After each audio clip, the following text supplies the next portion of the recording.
Good evening and welcome to the Business Day. I'm Herman Green.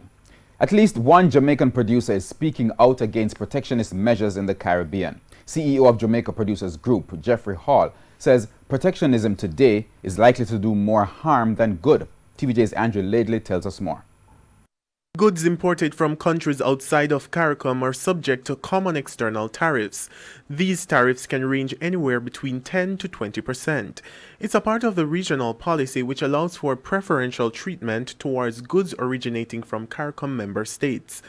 But CEO at Jamaica Producers Group, Jeffrey Hall, says it may be time to pull down some of those barriers. I don't believe that Jamaica will get ahead by putting a wall around the sugar industry, for example, and saying that we're going to become the world leader in sugar by creating certain protectionist rules.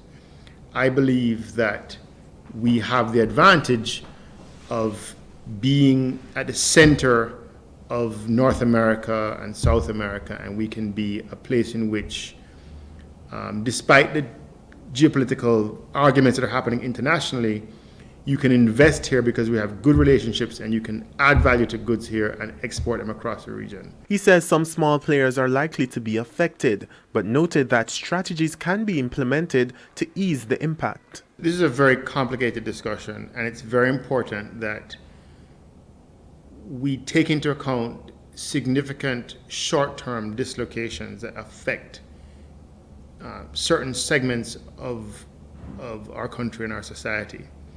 So if we choose to be a model that is relatively open, there's no question that some sectors will be affected. And that doesn't mean that we should ignore those consequences. There are ways in which we can compensate those who are affected. There are ways in which we can cushion the blow.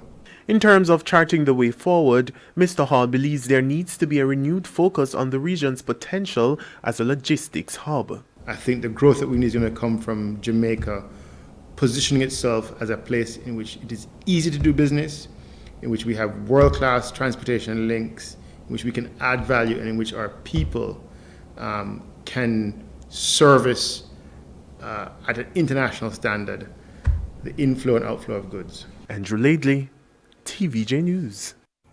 We go down to currency trading. Today ended with the US dollar selling for $135.48. The Canadian ended at $102.41. The pound is now selling for $162.16, while the euro closed the day at $152.39.